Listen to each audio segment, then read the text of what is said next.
Hello students, hope you are fine and doing well. तो आप लोगों ने डाटा एंट्री भी कर ली। आप लोगों ने जो वेरिएबल्स थे उनको रीकोड करना भी सीख लिया। इसके बाद आप लोगों ने होप्स हो कि आपके जो डेमोग्राफिक वेरिएबल्स थे उनकी फ्रीक्वेंसी और उनके टेबल्स भी आप लोगों ने जनरेट कर लिए होंगे। अब हमारा ये फोर्थ और लास्ट स्टेप है। इसमें बेसिकली हम अपने वेरिएबल्स की एसोसिएशन को फाइंड आउट करने की कोशिश करते हैं, उनके दरमियान एक रिलेशनशिप को फाइंड आउट करने की कोशिश करते हैं।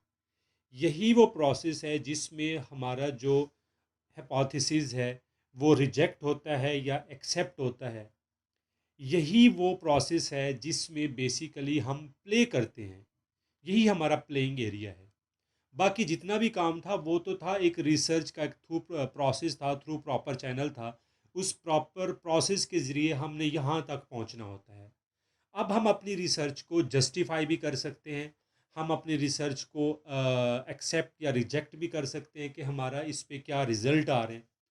तो ज़्यादा टाइम वेस्ट नहीं करते, चलते हैं अपने फोर्थ स्टेप की तरफ। उसमें हमने देखना है कि हमारे जो डेमोग्राफिक वेरिएबल्स हैं और जो हमारे क्वेश्चन जो हमने बनाए थे उनके दरमियान क्या एसोसिएशन बन रही है। तो उसके लिए हम जाते हैं पहले एनालाइज के अंदर। एनालाइज के अंदर वही सेम स्टेप, डिस्क्रिप्टिव स्टैटिस्टिक्स, इसके अंदर जाएंगे और ये देखें, ये फोर्थ नंबर पे है क्रॉस टैब्स। हम क्रॉस टैब्स में आ जाते हैं। अब ये मैंने पहले क्योंकि वेरिएबल्स निकाले हुए थे तो हम इनको दोबारा से पीछे ले आते हैं। अपनी जो उनका मेन जगह है, अपनी प्लेस पे ये आ गए।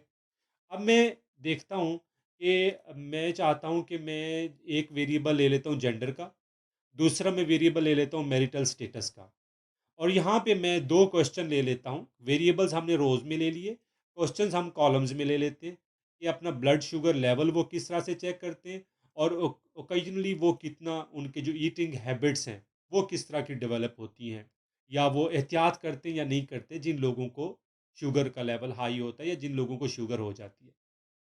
तो ये काम हमने कर लिया। रोज में हमने अपने डेमोग्राफिक वेरिएबल एडजस्ट कर लिए और कॉलम्स में हमने अपने जो क्वेश्चन से उनको हमने एडजस्ट कर लिया। उसके बाद पहला ऑप्शन हमने छोड़ देना है, सेकंड ऑप्शन है स्टैटिस्टिक्स, इस पे क्लिक करना है और काई स्क्वायर को आपने क्लिक कर लेना है। सिंपल, इसको क्लिक करने के बाद आपने कंटिन्यू पे क्लिक कर देना है।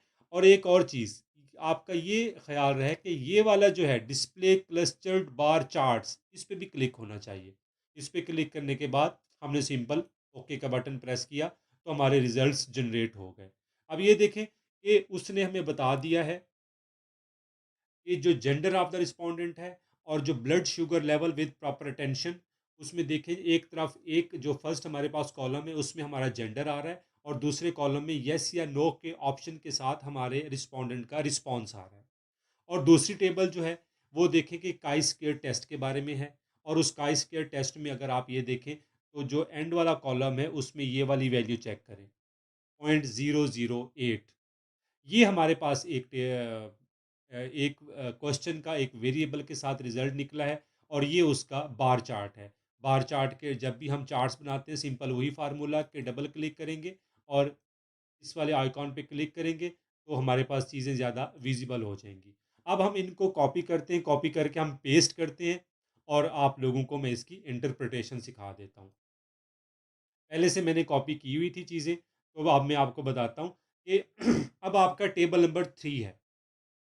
टेबल नंबर 1 और 2 में हमने सिंपल लिखा था कि frequency distribution of gender of the respondent या frequency distribution of education level या उनका बैकग्राउंड या वट एवर, सिंपल। लेकिन जब भी हम काई स्क्वायर टेस्ट की बात करते हैं, जब हमारे टेबल्स बन जनरेट हो जाते हैं तो फ्रीक्वेंसी डिस्ट्रीब्यूशन जो हम ऊपर वाली जो लाइन है वो किस तरह से लिखते हैं वो देख लें कि frequency distribution of gender, gender of the respondent and blood sugar level with proper attention. क्योंकि यहाँ पे हमारे दो वेरिएबल हैं, दो की हमने एसोसिएशन को फाइंड आउट किया है।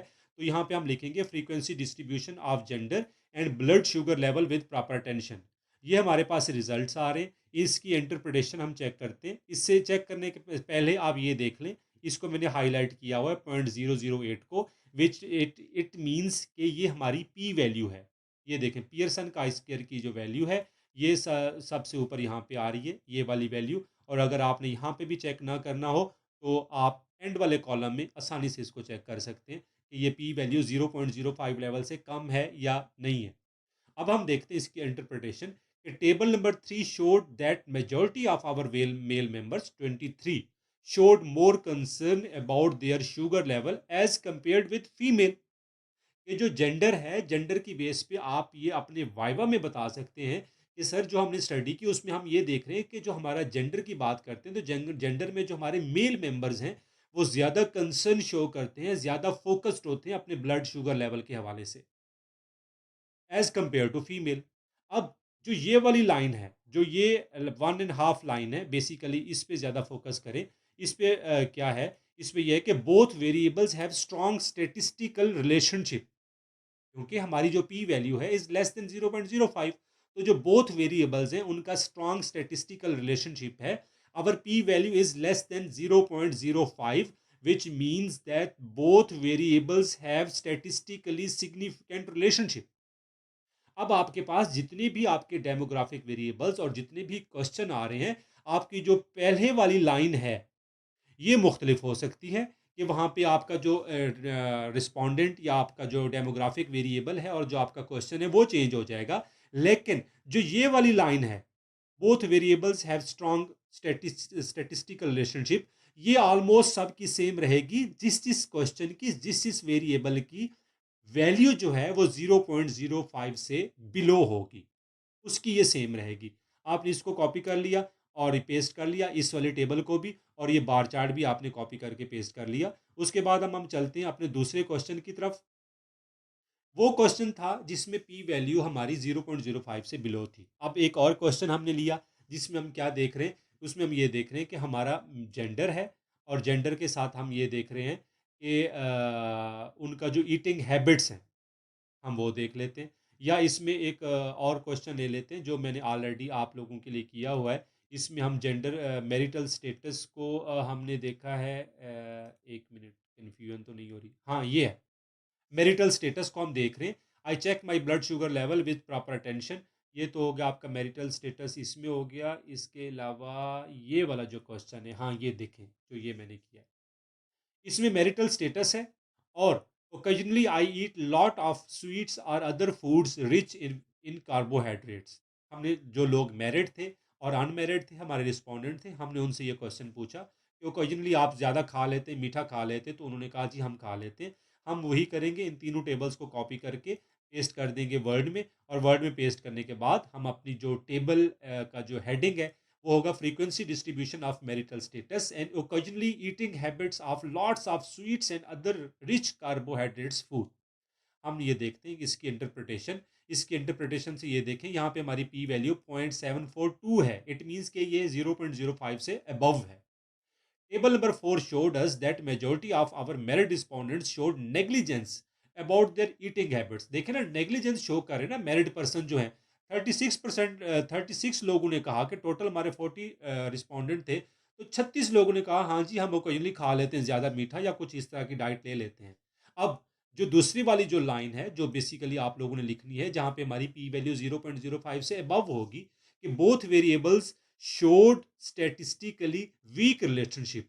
Our p-value is greater than 0.05, which means both variables have statistically no significant relationship। दोनों वेरिएबल्स का कोई खास स्टेटिस्टिकली सिग्निफिकेंट रिलेशनशिप नहीं बन रहा। तो ये आपकी दो वेरिएबल्स हो गए, एक वो जिसकी पी वैल्यू 0.05 से बिलो थी और दूसरा जो जिसकी पी वैल्यू 0.05 से अबव थी। अब आपने ये करना है कि जब इस तरह का कोई आ जाता है तो आपने अपने जाना है सेकंड वाले चैप्टर लिटरेचर व्यू में। लिटरेचर व्यू में आपने किसी भी रिसर्चर की उस बात को कोड करना है जिसमें वो ये कहता है कि हाँ जी ये जो मैरिड लोग हैं वो नेग्लिजेंस शो करते हैं ज़्यादा अपनी ईटिंग हैबिट्स के हवाले से। इससे ये होगा कि जब आप लिटरेचर से किसी और थर्ड पर्सन की रिसर्च को यहाँ पे लिखेंगे अपने लिटरेचर व्यू वाले चैप्टर से लेके, तो आपके जो रिजल्ट्स हैं और जो उसके रिजल्ट्स हैं वो दोनों मैच कर रहे होंगे। जब दोनों मैच कर रहे होंगे इट मीन्स कि आपने प्रूव कर दिया कि आपकी रिसर्च की जो रेपुटेशन है वो ऑलरेडी कहीं और हो चुकी है और हमारे जो रिजल्ट्स आ रहे हैं वो भी उसकी रिसर्च के मुताबिक सेम आ रहे हैं। तो इस तरह से आप अपने सारे क्वेश्चंस और सारे वेरिएबल्स के आप स्टैटिस्टिकली सिग्निफिकेंट या नॉन सिग्निफिकेंट रिलेशनशिप को देखते जाते हैं और साथ-साथ आप उनको वर्ड में कॉपी पेस्ट करते जाते हैं। होप सो कि आपको समझ लग गई होगी। अगर फिर भी कोई कन्फ्यूजन है तो आप कमेंट कर सकते हैं, मुझे कॉल कर सकते हैं या आप मुझे मिल सकते हैं, तो आपकी सारी कन्फ्यूजन दूर हो जाएगी। टेक केयर, अल्लाह हाफ़िज़।